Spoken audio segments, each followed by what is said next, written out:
Terry Rozier and Chauncey Billups were both arrested today in what's been one of the most bizarre news stories in NBA history.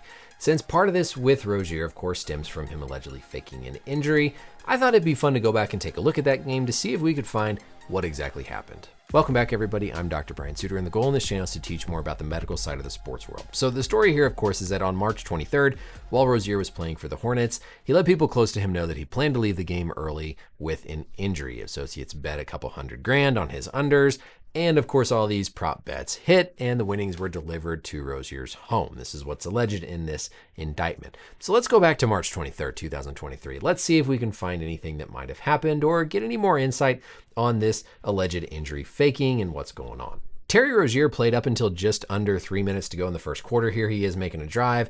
No hobbling, no grabbing, nothing that looks to seem odd or out of the unusual with an injury. He's running up and down the court, seems to be just fine. You see him come back down the court here, cross someone over, make a pass. Again, still not hobbling, still not limping or anything at all on that right foot, which was allegedly where the injury was. Finally then, Rozier's coming down here playing defense. 2:30 left in the first quarter.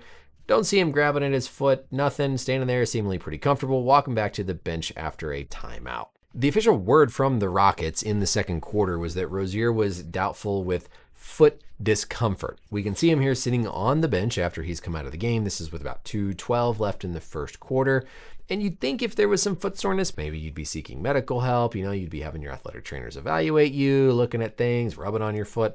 No, Rozier just sits here seemingly carefree, not making any motion whatsoever towards his foot. Next possession down the court, 1:40 left in the game. Still Rozier sitting there comfortably, not making any motion to his supposedly sore and uncomfortable foot. We then get down to 12 seconds left in the first quarter. Still Rozier, shoes on, not motioning at all to his foot. Not any indication whatsoever that he seems to be dealing with any sort of foot soreness. He's been sitting on the bench for 2 minutes of game time, probably 5 minutes of real time, with no indication that anything is happening to his foot. And then we finally see something change here with just literally seconds to go in the first quarter. It looks like Rozier has his right shoe off and is starting to maybe rub at that ankle, rub at that foot. We then see him not return to the bench at the start of the second quarter, and of course not return to a game the entire rest of the year.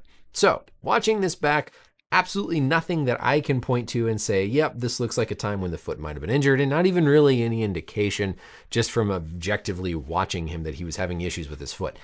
Typically, right, if you're having foot soreness, you're not going to be able to go. You're going to go back and you're going to get treatment. You're going to have the medical staff look at you. You're not going to just sit on the bench for 2.5 minutes of game time, not doing anything, not making any concern about foot soreness, and then go get evaluated in the locker room afterwards. And I hope if anything comes out of all this is that these individual player props have got to go. Because in a medical perspective, there are plenty of legitimate times where a player could have pain, but we can't prove that they have a reason for the pain or don't have a reason for the pain, if that makes sense. Whenever we're doing our assessments, right? Somebody comes to us, they got hurt, they say they have pain. We do our physical exam, we try to provoke the pain, we push on areas. We have imaging studies, we have blood work, we have objective ways to look for evidence of tissue damage and tissue trauma that would correlate with the symptoms, most often pain, that one of our athletes is having. But there are other times where somebody is having pain, but we don't necessarily have an MRI finding or anything abnormal on a scan to say this is why you hurt. Perfect example, something called patellofemoral pain syndrome, or maybe ankle impingement, where an MRI could be completely normal. There's no damage to the cartilage, there's no real clear information, but you are having pain and you are legitimately having pain, not making it up. And so a situation like this, where you have an athlete who's telling you that they have pain and they feel like they can't go, the medical staff has no choice but to believe what they're saying and remove them from the game. Then you're going to run in circles trying to get imaging studies, x-rays, do more evaluation, beat your head against the wall trying to figure out what's going on before then you can ultimately say, look, everything looks okay. We've tested for all the bad stuff. It's safe to play. Try to control pain to try to get the athlete back on the court. But this layer of injuries playing a role in some of these alleged gambling allegations here with players, trying to be involved in their prop bets is an absolute disaster because the medical team has no way, like I said, to objectively say he's lying. Like there's no way the medical staff can go back and say, well, your MRI was normal, so you must have been making it up, because you can have a normal MRI and you can have pain. even though when I look at this game footage, I don't see any clear time where it looks like Rozier hurt his foot. If there were no gambling allegation things going on here, you could absolutely say, yeah, it's normal, right? He's an NBA player. It's normal to have some foot soreness, but not necessarily an injury. At face value, nothing concerning. It's only when you layer in everything else with the bets that were placed, what he said to friends, that you can look back at it and say, yeah, this doesn't really make sense.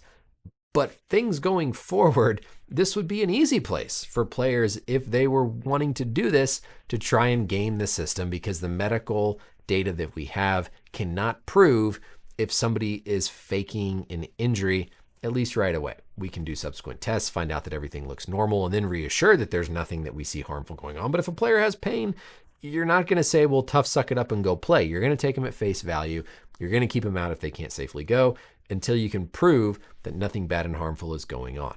So a little bit different, right, of a typical video. I just thought it would be interesting to look back. I sit here and look at injuries as part of this second job that I have, and I thought I'd maybe see something, but we don't see anything. We don't even see him react on the bench like he's hurt. Before, of course, we learn he's out of the game and all these allegations that have come out afterwards. Let me know your thoughts below on this whole situation. Do you agree that individual player props should be banned?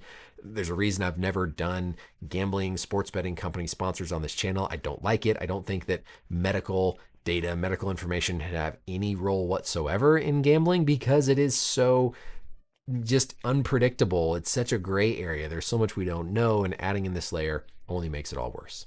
Thanks as always for watching. Let me know questions or comments, and I'll see you in the next video. Bye.